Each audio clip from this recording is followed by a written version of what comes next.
আচ্ছা, তোমরা কেউ কি একটা ভিডিও ফলো করেছো ফেসবুকে, যেটা খুব ভাইরাল হয়েছিল বেশ কয়েকদিন আগে?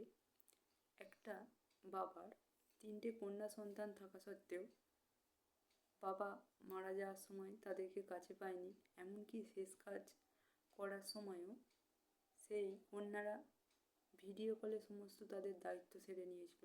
এটা তোমাদের কেমন লেগেছে? সেই জায়গায় তোমরা যদি থাকতে তোমাদের কি মনে হয়েছিল একটু কমেন্ট করবে। এটা কি প্রকৃত অর্থে তার বাবার পাওনা ছিল? কত কষ্ট করে তাদের মানুষ করেছিল, সে যখন পৃথিবী ছেড়ে বিদায় নিল সেই সময়টুকু তারা তার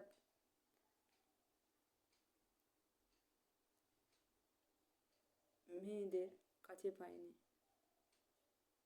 বরঞ্চ মেয়েরা বিরক্ত হয়ে আরও 2-4 কথা শুনিয়েছিল।